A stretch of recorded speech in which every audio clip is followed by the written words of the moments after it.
Hello again, welcome to Unfolded, the podcast from HARVEY Maps. We're starting our second season. The first season, as you know, we spoke to a lot of people from HARVEY Maps about the process of map making. And the second season, we're welcoming other experts from the outdoors industry to talk to us about what they're up to, and maps and all sorts of things. I'm delighted to say today we've been joined by Paul Finlay from Hiiker. There he is, Paul. Hi. Thanks very much for joining us on this one. It'll be really good to find out. Thanks for having me. A bit more about yourself and a bit more about the company and your interests and all sorts of things. So I don't know if you saw much of our first season of Unfolded, but we were we were setting it up to mainly give kind of maps a platform really and a voice. And I guess from your point of view, you come from a slightly different angle to us mapping, but you've been interested in maps, I guess, and the outdoors for a long time. Is that fair to say?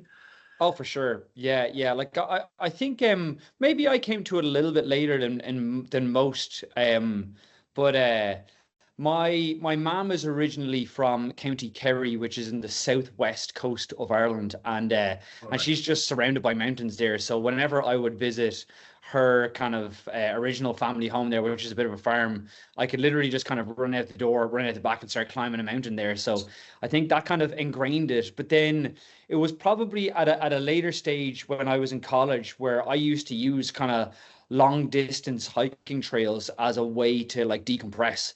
So I would just kind of go anywhere and I just start walking, and try to do, 6, 7, 8, 9 days continuous walking. And I just found it as a really great way of kind of stepping away from stress and leaving all my problems behind me and running away from them as fast as I can on a hiking trail. And that's kind of, I suppose, what sparked the passion for me. What was your earliest memories then of using maps and so on there? I think my earliest memory would be, again, as I mentioned, back down in Kerry with my mum's. And I actually do remember, because I remember there was always a mountain there that we used to climb, and I never knew what the name of it was. And I was kind of kept always wondering. And I remember it was the first time where I think it might have been as simple as like a little kind of coffee table book where I could actually look at it there. And I remember it might have even taken me a couple of days now. I was looking, I was trying to figure out, okay, where this is. And eventually I just all started to click. And then once I was able to kind of place the mountain, everything just started to kind of make sense really quickly. And I think there's something kind of really exciting about that, where you kind of see it and you go, okay, wait a second, I can see this. Oh, well, if that's there, this is here. And all of a sudden you're, maybe I'm overstating this, but your world feels a little bit bigger all of a sudden. You know? Well, that journey opens up, doesn't it? And the map, you see one thing and then you think, oh, actually, I want to go to that point. And I remember that when I was growing up as well. But hence why I find myself immersed in maps these days. And everyone else here would say the same thing as well. It's that adventure part of it. And so clearly that's had a real impact on you. Oh, for sure. And you were just telling us about your 6, 7, 8 days, walking in a straight walking and so on. So was that the moment then? And we'll come on to discuss the app obviously in a bit more detail. But was that probably the moment, that the kind of the embryotic moment of when you said, actually, I need something else. I need something else to help me hike. Yes, it very much was. Like I remember I used to use a lot of the different apps, and of course, physical maps back then for planning. And again, I've always been, a bit of a tech nerd. I always liked code, and I always liked kind of tinkering with things, tinkering with technology. So I always there was always like that sense that when I wanted to learn something, I would be playing and kind of creating it myself in some ways. So it was kind of a natural evolution where at a point in time I was like, okay, there's nothing here that's really solving my problems. But I think again, and I say this for better or for worse, but everything started off in a very selfish way. You know, I was really like, I want to solve my problem here. I Yeah, had no yeah, intention of trying to solve problems for other people in many ways, where I just wanted to, okay, I need to be able to see my map here. I planned out, you know, my different POIs there. I wanted to work really well, and I wanted to have kind of specific maps while I was going to be on those trails there. So I started creating a tool for that. But again, I can't really stress how bad I was at coding at the time. I mean, I was really, really bad. I didn't have a clue what I was doing. And it was to the extent that I didn't even know how to get the app from my kind of computer onto my yeah, phone. So that was a big yeah, problem for me, because I used to use like a simulator on, so I could run. So I had it on a phone that was in my computer there, but I didn't have it on my actual phone. So then what I realized, okay, the only way I'm going to get it on my phone is if I put it onto the App Store. Then I can you I can can pull it literally just back. install it Yeah, from the App Store onto my phone. And yeah, in retrospect, as I said, I'm sure people will almost be embarrassed for me when they hear about this problem, but like, that was where it was. And this way I installed that. But then my biggest problem was other people were installing the app as well. And I was like, oh God, now people are like asking me to fix this. And I was like, I don't want to fix this for you. I didn't even want you to install the thing, you know? yeah, yeah, and yeah. and it kind of, you know, it kind of just spiraled a little bit from there, you know? Yeah. Well, and at that point, Paul, were you working on it just by yourself, or Oh, yeah, exclusively all this by was myself. just Yeah. like Yeah. a hobby then, as you say, just to solve a particular problem. Exactly. I coded Yeah. iOS, Android, and I built like a little bit of a basic website myself. But like again, I had to do the iOS version, release that. Then I would spend 3 months working on the Android version, and I released that. So it was very much like it was all by myself. I wrote every line of code. There was no Yeah. AI back then to help everything. So it was like, you know, buying books, following guides, reading Yeah. whatever I could on the internet there, and just kind of getting there piece by piece gradually. Classic. The classic dummy's guide to building an app. Yes. Was that kind of thing. Yeah, yeah. I'm sure I definitely bought a dummy's guide to building an app at some stage. Yes. And when you say back then, what sort of time period are we talking? This would have been originally around 2018, I think, is when Okay. I would have had the very first version of the app, which actually is still available on the App Store at this point in time. Now, that is by I'm not promising anybody that it works, but it was called the Waymarked Trails app. And Yeah, I remember. and yes, Yeah, yeah. okay. People will go and find it now. You know, we'll go look Maybe. for it. But Yeah, because yeah, from 2018, so I should say, which I didn't say at the start, and apologies, but you are obviously the founder of yes, Hiiker. And yeah. you've developed the code as you've told us, founded it, and you're working with Pete. I know Yeah, I'm Pete. working with Pete now, and then we've kind of, our team has grown a bit, thankfully, since then. So Yeah, we have a few yeah. more people around us, but yeah, that was very much the start of it, you know, that just kind of the inkling that got it going, I suppose, you Yeah, know. yeah. Yeah. So I remember from HARVEY Maps' point of view, working Yeah. with you, Paul, and the team. But I was thinking, I was chatting with you guys probably 2022, Yes. 2021, 2022, and I've got a feeling we were one of the very first mapping providers on your app. I could be wrong, maybe not No, the first, but you very much were. I think you we were guys were right either from the one beginning. or two, but you were very, very much in the very, Yeah, very early days of it. yeah, And I suppose that came from our perspective, because we did, like, at the start of the app, we did very much lean into kind of long distance trails, and that was where we started at. And obviously, you guys had such amazing maps for some of the long distance trails across the UK. It was kind of, you know, in some ways, just a no brainer from our perspective that we really had to work with you guys to make sure that, you know, for a lot of the amazing trails in the UK, that we had just the very best maps available. yeah. No, I remember we had a long chat, and so from our point of view, you know, as you know, we've never had our own digital mapping platform, and we get asked this all the time. You know, why do you not? Why do you not? Yeah. Several reasons. We talked about this in a episode in season 1 of the podcast. Yeah. But the primary reason is a big funding part of it, and there's also, we work with people like yourselves anyway that's your skill set. If you think you're bad at coding, I'm even worse. So that's the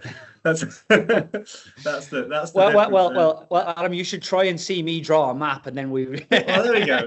That's it. It all evens out, right? But but yeah. So we've never done that, but we've been really delighted to work with you. And for us, you were the very first company that we did a subscription model with our mapping. So previously it had been standalone digital purchases, but we felt with you it was really important that we kind of go along with the model that you guys were proposing. So so on that, going back to 2022 then, what was the initial goal of Hiiker in its form at that point? Was it, I don't know, to have the best mapping or the best features, or was it something else? I think like if I could boil down kind of Hiiker to its like core element, for me, I wanted to make a really great app for hiking. And I felt like there was a lot of kind of, more generic outdoor apps out there, which and many of them are really, really great. I'm not trying to, criticize them at all. But I do feel like, for hiking, our particular context, it comes with its unique set of problems. Because at the end of the day, when you are on foot, even 5, kilometers or 3 miles down a road, in round trip terms could be 2 hours of a round trip. So we always felt that there's unique problems for people who are hiking or walking or running, that they have those unique problems, and we need to build something that can help solve them. So I remember the moment where we were trying to figure the next evolution from what was originally Waymark Trails, and we were trying to come up with a name there. And I knew it was such an important moment at that point to, that we really needed to commit to the journey that we're going on, not find some kind of broader, generic name that like we could do this, but we could also be, mountaineering, or we could also be, for cycling. We're like, no, we really got to commit to, what journey that we're on here. And that was, when we came up with the name Hiiker. And I think, and I'm still so happy about that, because it's formed such a compass for us. We know our north, and we always know the direction going on there. So that was the broader element. And then I think, layering on top of that, I've always, again, as I mentioned, like I've had a passion for maps, even from the earlier Waymark Trails days. I always knew that a good map serves much more than the purpose of, helping you to navigate or helping you to know where you are there. I think a really good map is about reassurance. I think a really good map is about building your confidence. I think a really good map is actually a creative tool, no different than a canvas is to an artist, And I think that's what I really, where I formed this like amazing passion for maps, and wanting to have just really great maps that when I can go out and explore there, you kind of have endless opportunities, Yeah, no, I think that's absolutely spot on. I mean, that's how, looking back at why Susan and Robin Harvey set up this company, was they wanted people to have confidence in the outdoors, and the way you get confidence is to have a piece of kit that is easy to use, and so on and so forth. It sounds like you've gone on the same journey, but in a digital environment.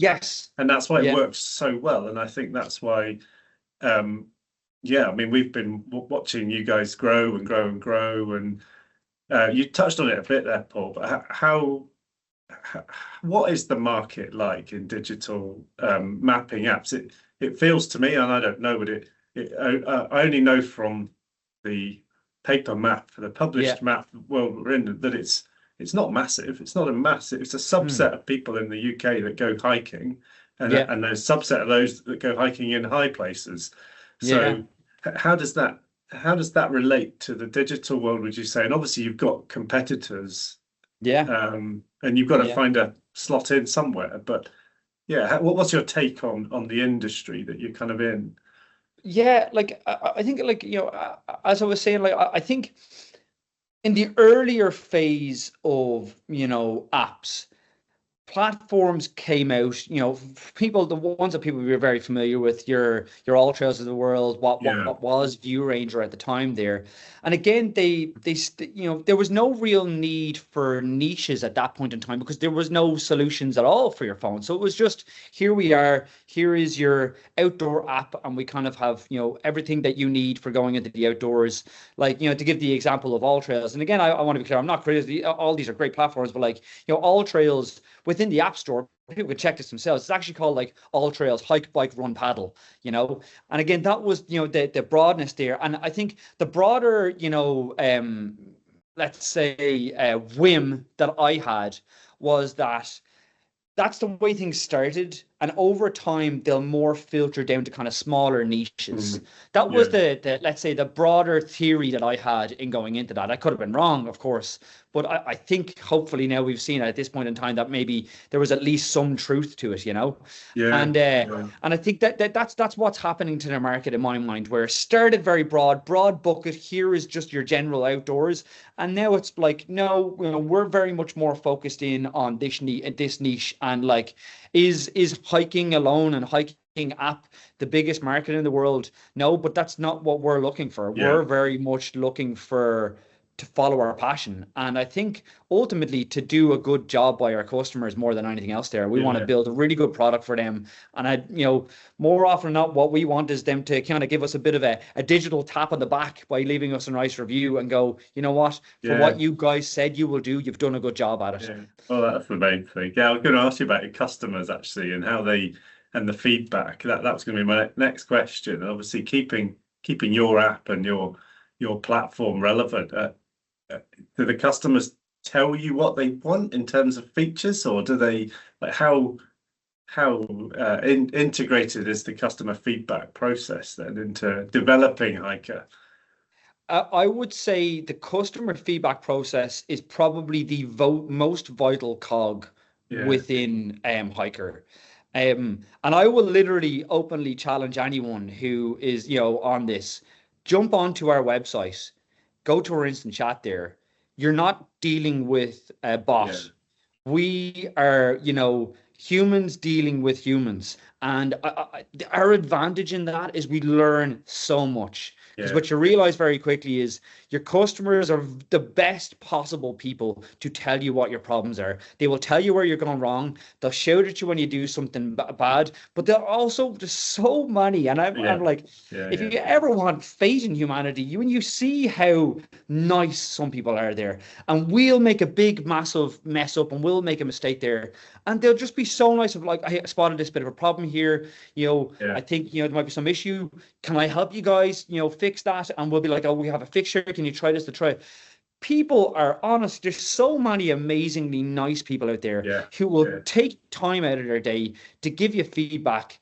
And like, I just can't stress and emphasize how grateful I am. I honestly, like, it honestly makes me, and this is probably all way over top, but it actually makes me emotional, like, and I love it. It is honestly our superpower. We will always listen to our customers. We'll always be there to help them. And I think when we do that, we get so much better at what we do. Yeah, no, I echo that completely. Certainly from where we sit as well at HARVEY Maps is, we're a small, approachable company, but we have a big wide reach, and we, and that's the same thing. We meet people all the time at the running show, the outdoor expo. Customers come and tell us exactly what you've just been talking about, and what they seem to like is the passion that comes back from the people that make the product. So you're clearly very passionate about what you do, Paul, and the team you have, and that's testament to you guys. And I think that's why customers align with you and enjoy the process of it. I think it's how it comes to us anyways. But just going back to the customer, but just out of pure interest from myself, is what's the kind of typical user, like, what's the sort of the demographics of your user? Because we're in the printed mapping side, it's very much, we're trying to reach younger customers. Is it the direct opposite on a digital mapping app compared to paper, or any insight in that? I would say no. I would say it definitely is like a slightly older, demographic, but it is kind of hard to tell sometimes. Like, I would say the data that we have around this wouldn't be perfect on our side. I think there's always a bit of a mix. I think for a lot of our long distance trails, it's at different times of year you do see different customer profiles. But I would say it's very much a broad mix. I would say it's not too dissimilar to looking at your general population curve, and with, I would say, a slight hint to kind of customers that are generally perhaps older than, 40 maybe. And I would say that as we've gotten better at what we do, and I don't know why this will be, but we've perhaps we would have had originally much more of a kind of a male leaning in our product and a lot more male users, and it's kind of shifted a little bit more over time. But I would say generally it's so broad, it's hard to tell. And maybe this is again a criticism that's due towards me. I don't fully understand our customers, but this is my general feeling that a lot of people like the outdoors. A lot of people, perhaps as they move more and more away from like competitive sports and stuff like that, they're looking for new ways to keep themselves active, to keep, themselves out exploring and keep themselves enjoying the world. So I would say it's very much a broad demographic. Yeah, I think it mirrors then what goes on here, the slight shift. But still, that 40 plus is that is a big chunk of our demographic here as well. Yeah. But no, it was interesting to see if there was a complete difference on the digital mapping versus paper. But it seems like the industry is still they like both, which I think brings me on to the next side of it. Really is obviously we're really interested in we continue to make printed material. And you and I would have spoken about this before. You'll have been approached by this a million times, the advantages and disadvantages of paper versus a digital product. Yeah. How do you see the two fitting together, or does one dominate? Appreciate one dominates in your business life because you're focused on it. But in terms of where we are as an outdoors hiking community at the moment, how do you think it kind of fits? It's funny, like, we see it like amongst, let's say we ever run an ad or anything like that. We definitely do get a huge amount of comments of people going like, oh, forget about, digital maps, and paper maps and stuff like that. And it's funny because I think like sometimes people expect, like a combative response where we're like, no. And I often respond to some of the comments and be like, yeah, I get where you're coming from. I kind of agree. And I'm like, they're like, what? What do you mean? And I'm like, no, I love paper maps. I love to like fold up in a map there. That's not to say that there isn't a place for one and a place for another, because I really do believe there is. Like, I think at a certain point in time, you go, people are using digital, products because they find them helpful as well there. But equally as well, people, as you are evidence to, people still love buying paper maps, and they love buying really good paper maps, and they love buying really rugged paper maps. And I love buying them as well, I think like, when you look at the realities of like pastimes out there, people, get into golf and they'll spend thousands and thousands of euro on their golf clubs. People will get into bikes. I was in a bike shop there yesterday. I can't believe how expensive bikes can be. I'm not that much of a cycler myself, but bikes can be really expensive there. And I honestly think one of the amazing things about like hiking the outdoors is I actually think it's one of the kind of the least expensive pastimes out there. You can spend a lot of money on gear, but you don't have to spend a lot of money on gear. True. And I love that about it. It's something that's so approachable for so many people there. So I say all that in the context of, I think people should definitely be buying, paper maps as well, because they definitely do have a different advantage to them. It's like having, your digital map, except on an absolutely giant screen where you can see everything there, and you can write on it. And I jot little notes here, and I'll make little circles and stuff like that. And so I think they're very much like, I just don't ever think of it as it's one versus the other. I think they are very much companion products, and it's the one, I would say, slight frustration I would have is they're so often put as competitors to one another there. Like, it has to be one versus the other. Maybe this is a broader thing that we're seeing in the world in general, that like everyone has got to be us versus them. And I just don't see it like that at all. I very much see that like, if you love hiking, you love going to the outdoors, you should probably have really, really good paper maps there. And perhaps you might find a digital solution very, very helpful as well. Yeah. That's my general attitude. People will probably disagree with me, but I just don't see it as an us versus them, one versus the other. I see them as companions. Yeah. It's certainly not black and white. I mean, before apps came into being, then it was, you had a piece of paper and a compass, and that was you. But you've got all these great tools right in front of you now, and we speak to mountain rescue teams, and the advice now is, well, no, if you've got the app, take it. Like if you've got if you can connect to a satellite that tells you where you are, why would you not take it?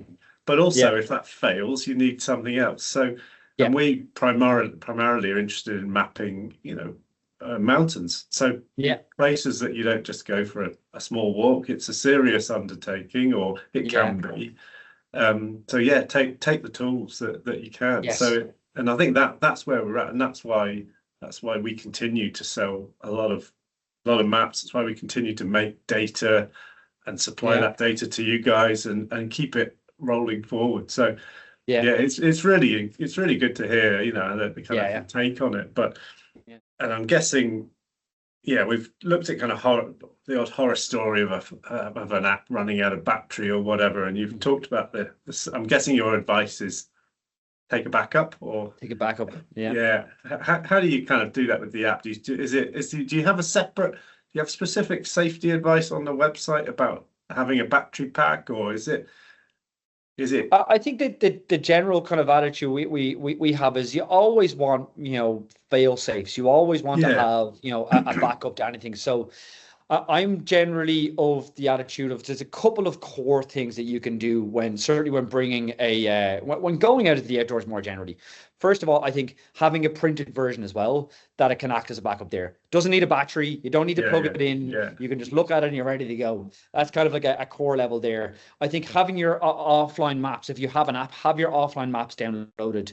Don't depend. And I think this is something increasingly because as kind of our connections get better and better, whenever you walk around the city, even back in let's say the 3G era, there would have been times where you walk around the city and you might get a little bit cut off for a while you get back there. But now, when you're in towns, cities or villages, it's almost seamless. You never seem to be without a connection there. And one of my worries is that because we've been that, people don't fully appreciate that mountains are a different context.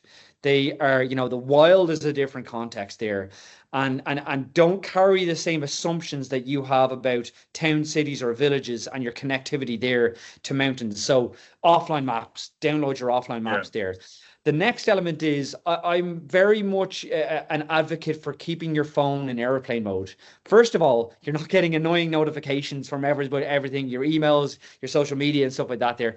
Keep your phone in airplane mode because your battery will last so much longer in airplane mode versus kind of, So if you've got offline maps, you've got your phone in airplane mode there, your device is going to last a really, really long time at that, but definitely do bring a backup battery as well. You can buy one of a decent level of quality from your local kind of outdoor shop.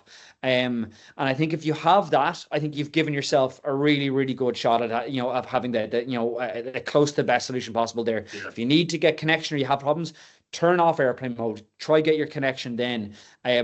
We do things in the app, like we actually show cell tower positions. So if you're ever having a major problem there, you could actually kind of walk towards a cell tower if you need to, where you might very well get a better connection. But that's my general attitude: a paper map, offline maps, airplane mode, and a backup power bank. And I think you've given yourself a pretty rigid solution at that point in time.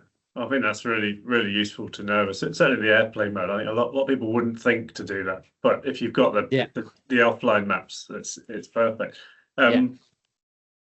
What's you've got tons of features on your app, Paul. What's the feature you're most pleased with that you've introduced? I know you've introduced 3D maps. You've introduced all kinds of route finding functions. The feature that I love the most is the maps. It is and what we've tried to do is simplify mapping to give really good maps for every different area that you're in. So for example, on Hiiker, you go to the national map, and then for whatever country you're in, well, most ones that we have country coverage on, you go into the national map and you're going to see a really good national map. If you go into the Hiking Plus layer where HARVEY Maps are, again, if you're in the United States, in Pennsylvania, we work with Purple Lizard Maps over there, and they've got beautiful maps around Pennsylvania there. If you're in Ireland, we've got East West Maps, we've got got brilliant coverage there. So wherever you are, you're going to have really good coverage. So I love, that feature.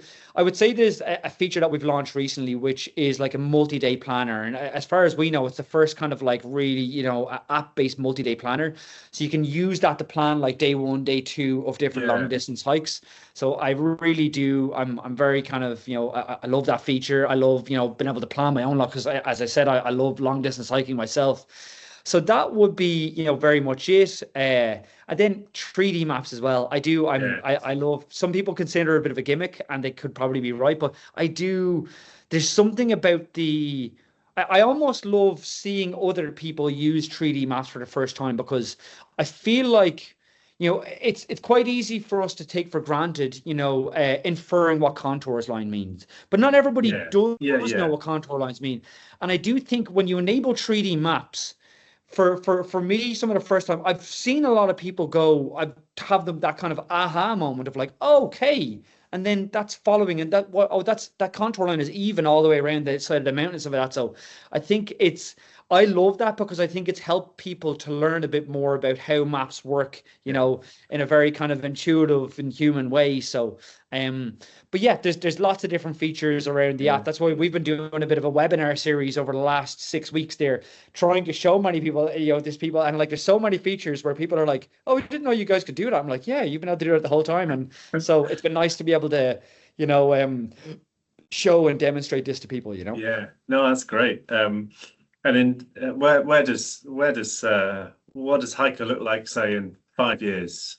The world is changing very, very quickly. We see it, and even though there's not a lot of, and I almost hesitate to say the words, but even there's not a lot of AI features within Hiiker, AI is now a fundamental part of the whole process of, digital products, of generating code, and that is the reality of it. It is a significant part of it.